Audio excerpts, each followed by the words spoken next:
Hi விவர், எல்லாரும் நல்லா இருக்கீங்களா? சாப்பிட்டீங்களா? சரி, நான் சொல்றேன் இந்த 15 படத்தை பார்த்துருக்கீங்களா? பார்த்துருந்தீங்கன்னா கீழே கமெண்ட் பாக்ஸில் கமெண்ட் பண்ணுங்க.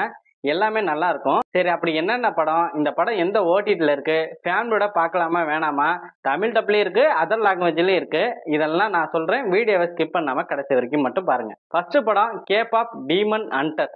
இது ஒரு கொரியன் அனிமேஷன் படங்க. டீமன்ஸ்னா இந்த படத்துல இருக்கு. ஒரு மிகப்பெரிய சிட்டில கேபாப் கேர்ள்ஸ்னு ஒரு 3 கேர்ள்ஸ் இருக்காங்க. அவங்க பாட்டுனா பாடுவாங்க. இவங்களுக்குன்னு ஒரு தனி ரசிகர்களே இருக்காங்க. அதே சமயம் இன்னொரு பக்கம் பாதாள உலகத்துல டீமன்ஸ்னா மக்களோட ஆன்மாவை திருடி அவங்களோட தலைவனுக்கு கொடுக்கறது தான் அந்த டீமன்ஸோட வேலை. இந்த 3 கேர்ள்ஸும் பாட்டு பாடி அந்த டீமன்ஸை வரவிடாம தடுப்பாங்க. இந்த ப்ராப்ளத்தை நம்ம கேர்ள்ஸ் எப்படி தடுக்கிறாங்க இந்த படத்தோட ஸ்டோரி. இந்த படம் தமிழ் டப்ல நெட்ஃபிளிக்ஸ்ல ஸ்ட்ரீம் ஆயிட்டு இருக்கு. ஃபேமிலியோட இந்த படத்தை நீங்க தாராளமா பார்க்கலாங்க. பாட்டு கொஞ்சம் அதிகமா வரும். அதே சமயம் படம் நல்லா இன்ட்ரெஸ்டிங்கா போகுது. தமிழ் டப்பிங்க ரொம்ப நல்லா பண்ணியிருக்காங்க. போர் அடிக்காத படம். ரெண்டாவது படம் டெரட். இது ஒரு ஹாரர் படம். ஒரு குரூப் ஆஃப் ஃப்ரெண்ட்ஸ் சிட்டிக்கு ரொம்ப தூரத்துல இருக்கிற ஒரு மிகப்பெரிய மாளிகையில ஒரு பர்த்டே செலிப்ரேஷன் பண்றாங்க. அவங்க குரூப்ல ஒரு பொண்ணுக்கு பர்த்டே, அதை செலிப்ரேஷன் பண்றாங்க.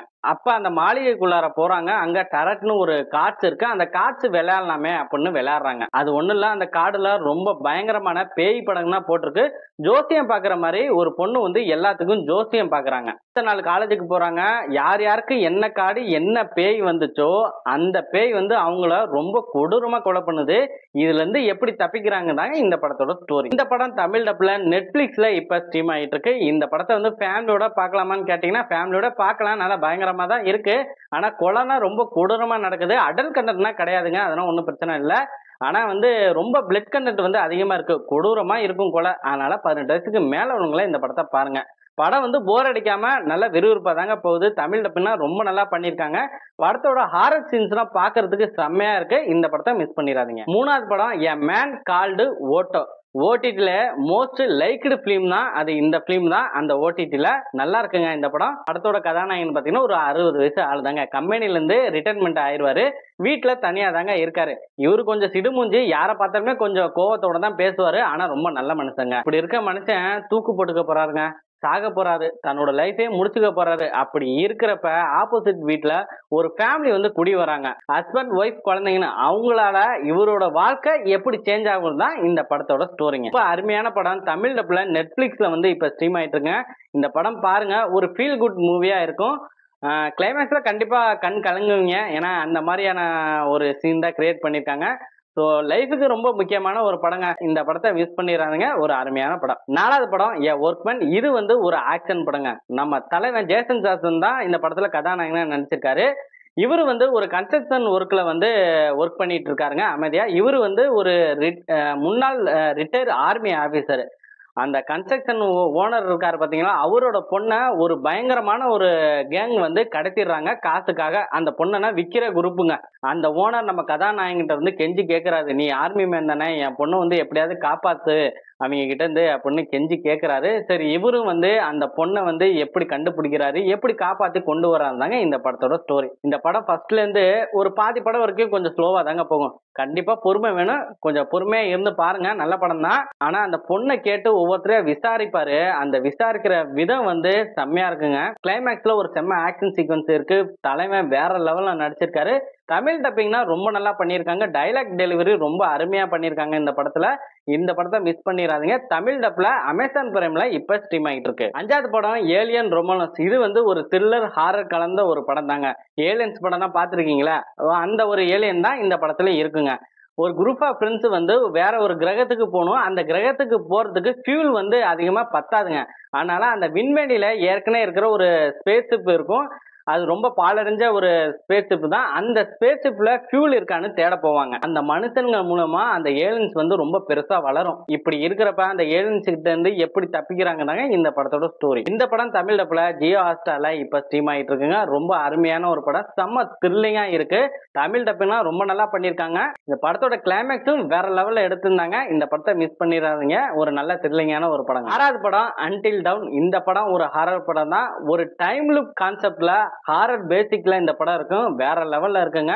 ஒரு டைம் லூப்குள்ள ஒரு குரூப் ஆஃப் ஃப்ரெண்ட்ஸ் வந்து மாட்டிக்குவாங்க. என்ன ஸ்டோரின்னு பாத்தீங்கன்னா, நம்ம படத்தோட கதாநாயகி தன்னோட தங்கச்சியை தேடி ஒரு ஊருக்கு வருவாங்க. அந்த ஊர்ல ஒரு வீடு இருக்கு, நடுவுல ஒரு காட்டுக்குள்ள இருக்குங்க. அந்த வீட்டுக்குள்ள போன சில நேரத்துல ஒரு கொடூரமான ஒரு சைக்கோ வந்து அங்க இருக்கிற எல்லாத்தையுமே கொடூரமா கொலை பண்ணிடுறாங்க. கொஞ்ச நேரத்துக்கு அப்புறம் மறுபடியும் அதே மாதிரி அந்த வீட்டுல யாரெல்லாம் எங்க இருந்தாங்களோ அதே மாதிரியே உயிர் வருதுங்க எல்லாத்துக்கும். அதுக்கப்புறம் தான் கொஞ்சம் கொஞ்சமா புரிய ஆரம்பிக்குது, இந்த வீட்டுல ஒரு நாள் நைட்டு வந்து சர்வே பண்ணணும். அப்படி சர்வே பண்றப்ப இறந்து போயிட்டாங்கன்னா அடுத்தடுத்த நாள் வந்து ஒவ்வொரு விதமான ஹாரர் சீக்வன்ஸ் நடக்குங்க. ஒவ்வொரு விதமான பேய் வந்து அங்க இருக்கும். அதுகிட்ட இருந்து தப்பிச்சு இவங்க சர்வே ஆகணும் எல்லாருமே. அப்படி எல்லாருமே சர்வே ஆகி உயிரோட தப்பிக்கிறாங்களா இல்லையாண்டாங்க இந்த படத்தோட ஸ்டோரி. இந்த படம் ஃபேமிலியோட பார்க்க முடியாது, 18 வயசுக்கு மேல தான் பார்க்க முடியும். அடல் கண்டனா கிடையாது. சாவுனா ரொம்ப கொடூரமா இருக்கும். உடம்பு தனியா, கை தனியா, கால் தனியா பிச்சுக்கிட்டு போற மாதிரி காட்சிகள்லாம் இருக்கு. ரொம்ப அருவருப்பு தன்மையான காட்சிகளும் இருக்குங்க. அதனால 18 வயசுக்கு மேல உள்ளவங்களே பாருங்க.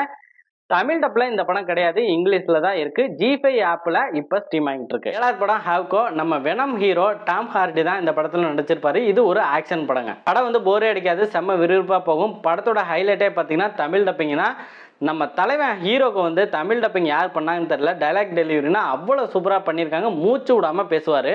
படத்தோட கிளைமேக்ஸ்னா ரொம்ப நல்லா பண்ணியிருக்காங்க. படம் சீக்கிரம்லேயே முடிஞ்சிடும். இந்த படத்தை வந்து மிஸ் பண்ணிடுறாங்க. ஒரு அருமையான படம். எட்டாவது படம் தி கோரிஸ். செம்ம த்ரில்லிங்கான ஒரு படம். இந்த படத்தை கண்டிப்பாக மிஸ் பண்ணிடாதீங்க, பாருங்க. ஒரு மிகப்பெரிய ஒரு பள்ளத்தாக்கு இருக்குங்க. அந்த பள்ளத்தாக்குக்கு ஒரு 2 பேர் வந்து அப்பாயின்மெண்ட் பண்ணுறாங்க. ஆப்போசிட் 2 கோபுரம் இருக்கு. அங்கே வந்து காவலாளியா இவங்கள போடுறாங்க. ஒரு பெண் ஒரு ஆண்ங்க. 2 பேருமே தூரத்தில் பார்த்து லவ்வும் பண்ணுறாங்க. அதே சமயம் ஒரு ஆக்சிடென்டா இந்த பள்ளத்தாக்குக்குள்ளே விழுந்துடுறாங்க. அதுக்கப்புறம் தான் அவங்களுக்கு மிகப்பெரிய ஒரு அதிர்ச்சியே காத்திருக்குங்க. அந்த பள்ளத்தாக்குல ஜாம்பிஸ் மாதிரி மிக கொடூரமான ஒரு ஆட்கள்லாம் இருக்காங்க. அவங்க பேயா இல்ல வேற ஏதாச்சும் ஒரு மிருகமா என்னன்னு தெரியல. ஸோ ஒரு மர்மமான ஒரு விஷயம் அந்த பள்ளத்தாக்குல இருக்கு. அது கவர்மெண்ட் வந்து மறைச்சு வச்சிருக்காங்க. அந்த பள்ளத்தாக்குல இருந்து இவங்க 2 பேரும் எப்படி தப்பிக்கிறாங்க, இந்த பள்ளத்தாக்கை அழிக்கிறதுக்கான முயற்சி எடுப்பாங்க, அதெல்லாம் எப்படி பண்றாங்கன்னாங்க இந்த படத்தோட ஸ்டோரி. செம்ம படம், செம்ம கிரியேட்டிவிட்டியாக பண்ணியிருக்காங்க. வேற லெவல் கிராஃபிக்ஸில் இருக்கு. இந்த படத்தை வந்து பார்க்க மிஸ் பண்ணிடாதுங்க. இந்த படம் வந்து தமிழ் டப்னா கிடையாது, இங்கிலீஷில் தான் இருக்கு. ஆப்பிள் பிளஸ் டிவியில் இப்போ ஸ்ட்ரீம் ஆகிட்டு இருக்கு. தி கில்லர் ஸ்கேம். இது வந்து ஒரு ஆக்ஷன் படம் தான். நம்ம தேவ் பட்டிஸ்டா தான் கதாநாயகனாக நடிச்சிருப்பாரு. நம்ம கதாநாயகன் வந்து ஒரு காசு கொடுத்தா யாரை வேணா கொலை பண்ணுற ஒரு வேலையை தாங்க இவர் பார்த்துட்டு இருப்பாரு. அப்படி இருக்கிறப்ப இவரையும் ஒரு பொண்ணு வந்து லவ் பண்ணுங்க. காதலுக்காக எல்லாத்தையுமே அவர் விடுவார். அப்போ ஒரு டாக்டர் வந்து சொல்லுவார், உனக்கு வந்து கேன்சர் இருக்கு, நீ வந்து செத்துருவ கொஞ்சம் மாசத்துல அப்படிம்பாரு. அதனால தான் லவ் பண்ண பொண்ணுக்கு பணம்லாம் ரெடி பண்ணிட்டு தன்னோட எதிரிக்கு போயிட்டு என்னை கொலை பண்ணு அப்படின்னு சொல்லி பணத்தைனா தன்னோட எதிரிக்கும் கொடுப்பாரு. இவரை கொலை பண்ணா சம அமௌண்ட் கிடைக்கும். அதனால இருக்கிற எல்லா அக்யூஸ்டுமே இவரை கொலை பண்றதுக்காக இவர் வீட்டுக்கு வராங்க. அப்பதான் டாக்டர் ஃபோன் பண்றாருங்க. ஒரு மிகப்பெரிய ஒரு குண்டை தூக்கி போடுறாரு. தம்பி ரிப்போர்ட் மாறி போச்சு, நீ சாகலாம் மாட்ட, உயிரோட இருப்ப அப்படின்னு ஒரு குண்டை தூக்கி போடுறாருங்க. இவங்களும் உள்ள வந்துடுறாங்க. இதுக்கப்புறம் அவர் எப்படி தப்பிக்கிறார் தாங்க இந்த படத்தோட ஸ்டோரி. படம் செம்ம ஆக்ஷனாக இருக்கும். ஃபைட் சீன்னா வேற லெவலில் இருக்குங்க. கிராஃபிக்ஸும் ரொம்ப நல்லா பண்ணியிருக்காங்க. படத்தோட கிளைமேக்ஸும் நல்லா இருக்கு. தமிழ் டப்பிங்கை பொறுத்த வரைக்கும் ரொம்ப நல்லா பண்ணியிருக்காங்க. இந்த படத்தை மிஸ் பண்ணிடாதீங்க. தமிழ் டப்பில் அமேசான் பிரைமில் இப்போ ஸ்ட்ரீம் ஆகிட்டு இருக்கு. 10வது எ பிளேஸ் கால்டு சைலன்ஸ். இது வந்து ஒரு சைனீஸ் படம் தாங்க. செம்ம கிரைம் படம், செம்ம த்ரில்லிங்காக போகுது. சிட்டியில் ரொம்ப பிரபலமான ஒரு மிகப்பெரிய ஸ்கூலுங்க. அந்த ஸ்கூலில் ஹவுஸ் கீப்பிங்காக வேலை செய்கிற தன்னோட பொண்ணும் அந்த ஸ்கூலில் தான் படிக்குது. அந்த பொண்ணை வந்து அங்கே இருக்கிற சில பொண்ணுங்க வந்து ரொம்ப வந்து ராகிங் பண்ணுவாங்க, ரொம்ப வந்து சித்திரவதனா பண்ணுவாங்க, ரொம்ப ராகிங்னா பண்ணுவாங்க. அப்படி பண்ணுறப்ப எதிர்பாராத விதமாக அந்த பொண்ணு வந்து இறந்து போயிடுவாங்க. அதுக்கப்புறம் அந்த ராகிங்னா பண்ணாங்க பார்த்தீங்களா, அந்த பொண்ணுங்களை ஒரு கொலைகாரன் வந்து ரொம்ப கொடூரமாக கொலை பண்ணுறான். அந்த கொலைகாரன் யார், எப்படி கண்டுபிடிக்கிறாங்க தாங்க இந்த படத்தோட ஸ்டோரி. ஆனால் செம்ம ட்விஸ்ட் இருக்குது. இந்த படத்தை ஃபுல்லாக பாருங்கள், அப்போ தான் உங்களுக்கு புரியும். மிஸ் பண்ணிடாதுங்க. அவங்களோட மேண்ட்ரின் மொழியில் தான் இந்த படம் இருக்குது. நெட்ஃப்ளிக்ஸில் இப்போ ஸ்ட்ரீம் ஆகிட்டு இருக்கு. ஒரு சூப்பரான ஒரு படங்க. செம்ம சஸ்பென்ஸாக த்ரில்லராக போகும். வேறு லெவல் ஒரு டைரக்ஷனில் ஸ்க்ரீன் பிளேயில் எடுத்திருக்காங்க. கண்டிப்பாக மிஸ் பண்ணிடாதீங்க.